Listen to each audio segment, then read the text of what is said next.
nossa reflexão. Quando o pastor Kelso me chamou e eu estava tentando me esconder em Canindé, para ele não me achar, mas ele me achou e disse, vem para cá, tudo bem, pastor, eu não vou dizer não.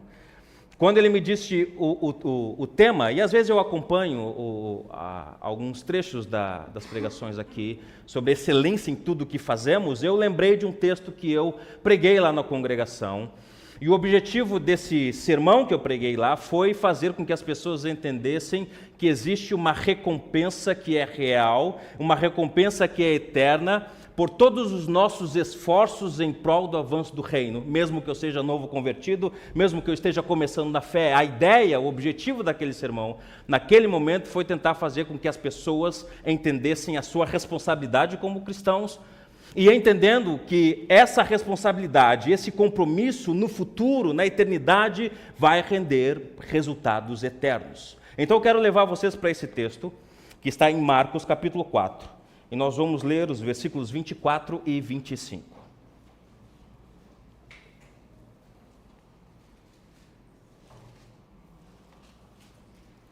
Marcos 4, 24 e 25. Amém? Então lhes disse, prestem bem atenção no que vocês ouvem. Com a medida com que tiverem medido, vocês serão medidos. E mais ainda lhes será acrescentado. Pois ao que tem, mais será dado. E ao que não tem, até o que tem, lhe será tirado. Vamos orar. Obrigado, Pai amado, pela Tua palavra. Nos ajude a entendê-la. Nos ajude, ó Deus, a praticar e a compartilhar o máximo que nós pudermos a Tua palavra com outras pessoas. Nos ajude os meus irmãos a entenderem aquilo que eu vou explicar. Ajude a mim, ó Deus, a ser o máximo efetivo possível aqui. Me esconda atrás da cruz e que Jesus seja admirado por todos nós. Pedimos isso em nome de Jesus. Amém. Esse texto ele está dentro de um contexto de parábolas que falam acerca do reino de Deus, acerca da dinâmica do desenvolvimento, do crescimento do reino de Deus. O versículo 1, Jesus ele vai falar sobre a parábola do semeador. Nós temos os 4 solos, vocês conhecem muito bem, e desses 4 solos, um vai dar frutos. A cada semente que vai ser plantada nesse solo vai render 30, vai render 60 ou vai render 100 por cada semente que for plantada. Mais adiante, Jesus ele vai explicar essa parábola para os seus discípulos em particular, e aí ele vai introduzir uma nova parábola, a parábola da candeia, onde ele diz que não se pode colocar a candeia debaixo de uma cama ou debaixo de um alqueire, mas aonde possa ser vista ou iluminando todos que estão na casa, num velador. Jesus, então, depois que ele faz, ou ele introduz essa nova parábola, ele vem com uma frase de advertência. Ele vem com uma frase de desafio, além de ser advertência. O versículo 24 e 25, Jesus diz, então lhes disse, prestem bem atenção no que vocês ouvem. Jesus está chamando a atenção daqueles que estão ouvindo o que ele vai ensinar, ou que ele está ensinando. Jesus está dizendo, prestem atenção para o que eu vou dizer agora. Prestem atenção para este ensinamento novo que eu vou trazer para vocês. Ou seja, fiquem com os ouvidos atentos. Não se percam distrações que estão ao nosso redor. Eu quero que vocês prestem atenção para o que eu vou ensinar agora. É um chamado a redobrar a atenção para aquilo que Jesus vai ensinar. E Jesus ele vai destacar aqui a importância da dedicação para com a tarefa que ele está dando para os seus discípulos e para aqueles que estão ouvindo os ensinamentos dele. Jesus disse, o agricultor saiu para semear a semente, vai cair em alguns solos aqui que não vai dar certo, mas vai cair em um que vai dar certo. Então, continuem fazendo isso, porque vai gerar frutos nesse que vai dar certo. Mas, fiquem atentos, vocês também estão recebendo a luz do Senhor, e vocês precisam brilhar o máximo que vocês podem para as pessoas que estão em trevas. A sua luz deve brilhar em meio à escuridão. A sua luz deve clarear aonde está escuro. Certo? E aí Jesus, ele diz, presta atenção agora no que eu vou dizer para vocês. E aqui a expressão medida que Jesus usa é usada para se referir não apenas ao padrão de avaliação, mas também ao nível de esforço de dedicação com que se trabalha para o reino de Deus. Certo? Com a medida com que tu te esforçares em prol do avanço do reino, com a medida com que tu deres o máximo de ti em prol do avanço do evangelho, vai ser a mesma medida que será medido pelo Senhor. Ele ensina que a intensidade com que alguém se empenha em anunciar o reino é proporcional à forma como ele será recompensado por Deus. Estão entendendo? A forma ou como eu me dedico em prol do avanço do reino vai ser a mesma forma com que eu serei recompensado. A mesma forma como você será recompensado. Contudo, essa recompensa ela não é algo fria, mecânica ou meramente justa em termos humanos. Certo? Não é só uma equiparação de padrão. Obrigado, pastor. Ela é, acima de tudo, marcada pela generosidade divina. Como assim generosidade? Jesus promete que Deus vai abençoar o trabalho, não apenas de acordo com o nosso esforço, à medida com que nós nos demos a esse trabalho, mas também de maneira transbordante. Mais ainda será acrescentado. O princípio aqui não é só de justiça, mas também envolve a graça do Senhor. Ou seja, o Senhor não vai só nos recompensar com o mesmo padrão que nós estamos nos esforçando em prol do avanço do reino, mas Ele vai ver todo esse esforço e Ele vai nos recompensar na mesma medida, mas Ele vai colocar algo a mais, por causa da sua generosidade e graça. Essa verdade está enraizada em alguns ensinamentos aqui, por exemplo, a parábola dos talentos, Mateus 25, do 14 ao 30. Essa parábola ilustra que cada servo foi recompensado conforme a sua fidelidade e diligência. Mas a recompensa foi muito maior do que o valor que havia se multiplicado. Isso demonstra que Deus leva em conta o esforço proporcional ao que foi dado, mas também surpreende com bênçãos que vão além da medida humana. Vocês conseguem ver o tamanho da promessa que Deus tem dado aos seus servos que são diligentes e fiéis naquilo que é dado para eles? O Senhor, Ele não vai apenas nos recompensar no mesmo nível com que nós estamos nos esforçando em prol do reino, ou o máximo que eu estou me esforçando para aprender as Escrituras, para compartilhar com os outros, ou o máximo que eu me empenho em servir na igreja, servir os meus irmãos, mas Ele vai dar bênçãos muito além daquilo que eu estou me esforçando. Por outro lado, existe a parábola dos trabalhadores da vinha, Mateus 20. Essa parábola nos mostra que Deus também é soberano e livre em sua generosidade. Mesmo aqueles que trabalharam menos horas, você lembra dessa parábola? Vem aqui, trabalhe todo dia por 1 denário. Aí depois foi no meio do dia, veio mais trabalhadores, toma mais 1 denário. Aí chegou no final da tarde ali do trabalho, chegaram, o camarada lá contratou mais gente no final do expediente, e aí chega para dar o pagamento, ele dá 1 denário para cada um. E aí um deles, não, peraí, a gente vai receber um pouco mais. A gente trabalhou todo dia, nos afadigamos todo dia. E o que o senhor da vinha fala? O dinheiro é meu, eu dou como eu quero. Eles trabalharam também na vinha. Eles vão receber da mesma forma como vocês foram prometidos em receber. Mesmo aqueles que trabalharam menos horas receberam o mesmo pagamento que aqueles que trabalharam o dia todo. Isso não anula o princípio da medida, mas reforça que ela está sempre submissa à graça de Deus. Deus não é apenas justo, Ele é um Deus gracioso. Amém? Apesar de nós, Ele continua sendo gracioso. Às vezes nós fazemos as coisas desanimados, às vezes nós fazemos as coisas, como nós falamos lá no Rio Grande do Sul, pelas coxas, às vezes fazemos as coisas por obrigação, sem desejo de fazer, às vezes nós servimos só porque nos mandaram fazer aquele determinado trabalho, e nós vamos de qualquer jeito. Esse tipo de trabalho não será recompensado. Ok? Esse tipo de trabalho não será recompensado. No entanto, o mínimo que nós fizermos, com toda diligência e esforço, rapaz, vai lá limpar o chão, bora, vamos lá limpar o chão. Não era uma das minhas atividades quando eu era militar, que eu gostava de fazer. Mas hoje eu entendo a importância de, por exemplo, limpar as cadeiras para receber as pessoas que vão chegar para o culto. Hoje eu entendo a importância de se limpar os banheiros e deixá-los limpos quando eu vejo a minha esposa limpando os banheiros para receber as pessoas que vão chegar para o culto, para as crianças que vão chegar para o tempo de investigadores da Bíblia. E a gente sabe que todo esse esforço, mesmo que vá 3 crianças, 2 pessoas para o culto, isso para Deus é o que vale. Porque nós não estamos olhando para a quantidade de pessoas que está chegando, mas nós estamos tentando dar o máximo que nós podemos por essas pessoas.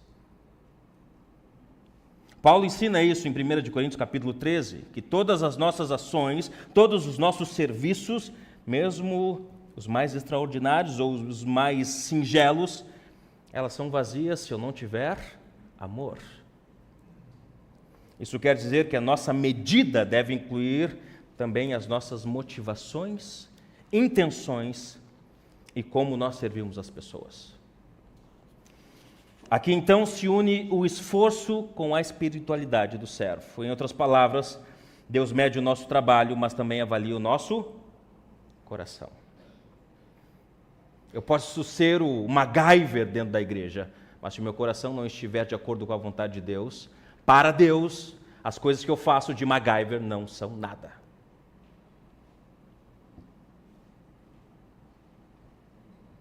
O Senhor avalia o nosso coração, e quando há fidelidade, sinceridade e amor, mesmo um esforço aparente pequeno pode ser grande e ser recompensado.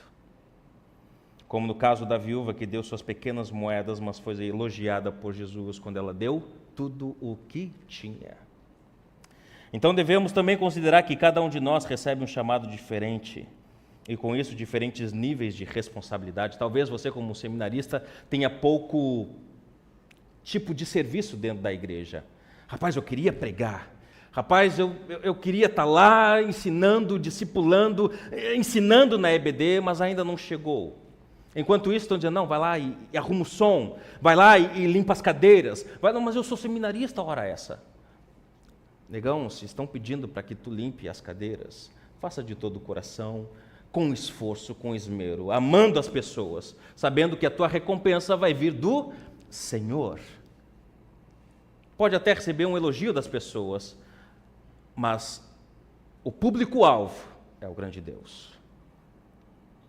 A Escritura nos mostra que Deus distribui dons e tarefas conforme a sua soberana vontade.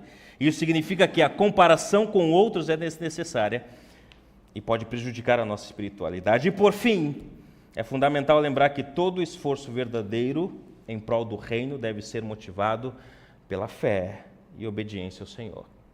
Como Hebreus capítulo 11 diz, sem fé é impossível agradar a Deus. É pela fé que nós obedecemos, perseveramos, certos de que o nosso trabalho ele não é vão no Senhor. 1 Coríntios capítulo 15, versículo 58, lembra disso?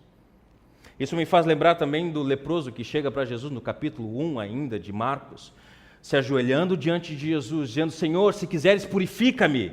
O Senhor, ele toca no leproso e diz, eu quero, sim, fica purificado. Ele se purificou, foi curado, aparentemente há uma devoção ali, porque ele se ajoelhou, considerou o Senhor Jesus como Senhor, como Mestre, mas o Senhor fez uma advertência para ele, vocês lembram? É o seguinte, não fale nada a ninguém, mas vai até os sacerdotes, até o templo, ofereça a oferta pela tua purificação, para que sirva de testemunho para os outros. E o que acontece? O leproso ele sai correndo, começa a falar, Jesus me curou, ele está lá, ele está lá. Ele desobedeceu a ordem do Senhor. Então aquela aparente devoção no início se mostrou apenas uma fé rasa, eu só queria cura, algo temporário, eu não queria de fato obedecer ao Senhor. Uma fé rasa não lhe ajuda a obedecer ao Senhor, só faz com que você queira os benefícios da fé. De forma que o Senhor ele não conseguiu mais entrar na cidade e fazer coisa alguma. Lembra disso? Atrapalhou o ministério de Jesus ao invés de alavancar o ministério de Jesus. A promessa de recompensa é segura, mas ela nunca é um fim em si mesma. O nosso maior galardão é o próprio Deus e tudo o que recebemos dele. A salvação, através de Jesus Cristo na cruz. A substituição, quando Jesus foi pregado na cruz, colocaram aquela coroa de espinhos na cabeça dele.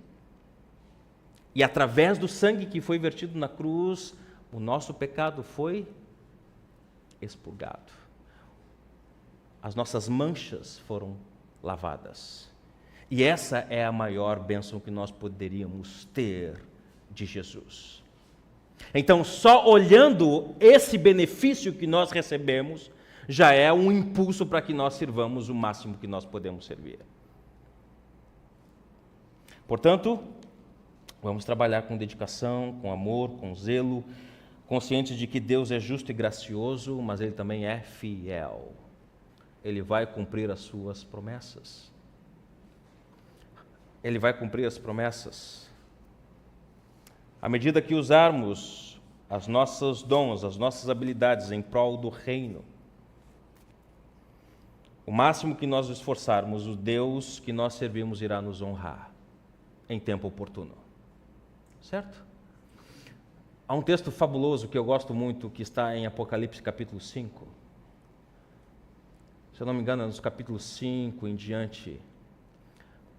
O autor ele vai dizer que o sangue do Cordeiro comprou pessoas, certo? Para serem um povo exclusivo do Senhor, certo? E essas pessoas, elas vão reinar junto com o Senhor.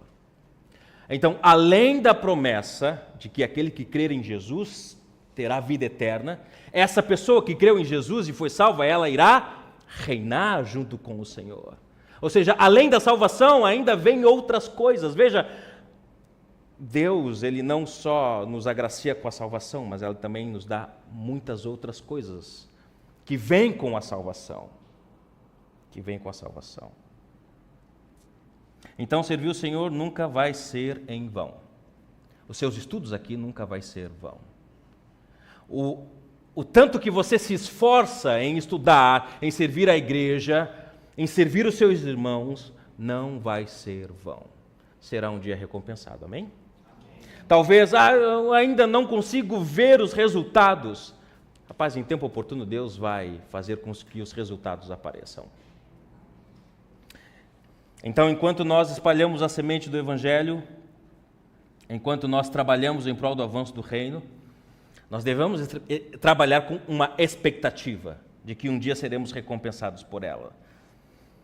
Pela forma como trabalhamos, nós vamos ser recompensados no céu. Em outras palavras, Jesus está dizendo aos discípulos que o empenho com que realizam o seu trabalho será recompensado por Deus, que dará muito mais por causa da sua generosidade.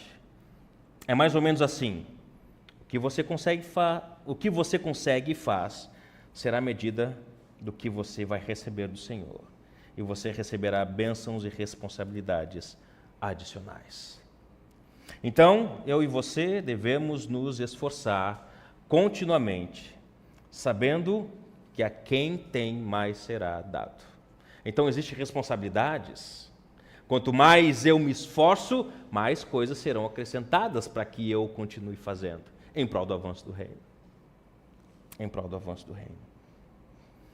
Mateus capítulo 13, versículo 12, é o paralelo desse texto. Jesus diz: e a este que está se esforçando, ele vai ter em abundância. Isso significa que aqueles que diligentemente buscam servir a Deus e espalhar a sua mensagem receberão bênçãos adicionais. No entanto, partindo para o final, em contrapartida, a pessoa que se recusa a usar adequadamente os seus talentos, os seus dons, vai perdê-lo. Lembram de Judas? Ele era um dos 12. Fazia coisas que os outros faziam. Lembra quando o Senhor mandou os 12? Os 12 foram, pregaram, expulsaram demônios, depois eles voltam, Senhor, até os demônios se submetem à autoridade. E aí o Senhor diz, não fiquem impressionados com isso, mas se alegrem porque o nome de vocês está arrolado nos céus, está lá. No entanto, Judas era alguém diferente. Ele participou das bênçãos, mas ele perdeu tudo o que tinha. Vai acontecer com todo aquele que também fizer a mesma coisa. É como alguém que, por exemplo, sabe tocar alguns acordes de violão e até algumas músicas, mas se ele não se dedica em aprender mais, não para praticar, logo ele vai esquecer o que ele sabia. Por exemplo, se eu parar de praticar o meu dó, ré, mi menor, em um pouco tempo eu não vou saber mais tocar as músicas que eu toco. Ou é como alguém que está aprendendo uma nova língua, aprendeu algumas frases e até consegue conversar um pouco, mas se não continuar praticando, se não continuar conversando com outras pessoas, logo ele vai esquecer o que aprendeu. Logo esquecerá o que aprendeu e não vai conseguir mais falar nada daquela língua que estava aprendendo. Tanto aquele que tocava e não toca, não pratica, e aquele que está aprendendo uma língua e não pratica, todos eles perdem, porque não estão praticando, não estão fazendo por onde. Por outro lado, os cristãos genuínos, que se dedicam à proclamação da verdade, do Evangelho, às outras pessoas, com obediência, fé, fidelidade, esses serão exaltados no futuro por vir. Ok? Então, o que Jesus nos ensina aqui é para que nós prestemos atenção. Prestem bem atenção no que vocês ouvem. Podemos colocar outra frase, preste bem atenção naquilo que você está ganhando do Senhor. Preste atenção nas responsabilidades que você tem recebido do Senhor para servir a igreja. Porque na medida em que vocês medirem, vocês serão medidos. A forma como vocês se esforçam em prol do serviço da igreja, em prol do reino, vocês receberão as recompensas na mesma medida e vocês vão receber mais. Por outro lado, se você não fizer o que tem que fazer, as Escrituras é clara, você vai perder tudo o que tinha. Ok? Então, vamos nos esforçar o máximo que podemos em prol do reino do Senhor. Ok? Ore para que o Senhor continue levantando homens, mulheres que sejam servos fiéis, para que esses homens e mulheres, servos fiéis do Senhor, continuem trabalhando até que o Senhor venha em prol do avanço do Evangelho. Orem para que mais pessoas cheguem a Uruguaiana, orem para que mais pessoas cheguem em outros cantos que precisam de pessoas onde o Evangelho ainda não é conhecido verdadeiramente. Amém? Eu agradeço mais uma vez a oportunidade, pastor Kelso. Eu não queria, mas a prova é Deus nos trazer para cá. Foi um privilégio estar aqui com vocês mais uma vez. Se você quiser conhecer o nosso ministério um pouco mais, eu não sei se vocês têm tempo depois no recreio, a gente pode conversar um pouco mais, tá bom? Vamos agradecer ao Senhor. Nosso bom Deus, somos gratos a Ti pela Tua bondade e graça. Obrigado por Tua palavra, obrigado por Tua fidelidade, obrigado pelas Tuas promessas. Nós sabemos que o nosso trabalho para o Senhor nunca vai ser vão e que existem promessas nos aguardando no final da nossa carreira e que essas recompensas, ó Deus, sejam um estímulo para que nós sejamos os mais esforçados possíveis. Façamos o nosso trabalho com excelência. Tudo o que fizermos, seja com excelência. Porque não estamos fazendo para homens, estamos fazendo para o Senhor. Nós oramos pautados pelos méritos de Jesus, nosso Salvador. Amém. Pastor Kelso.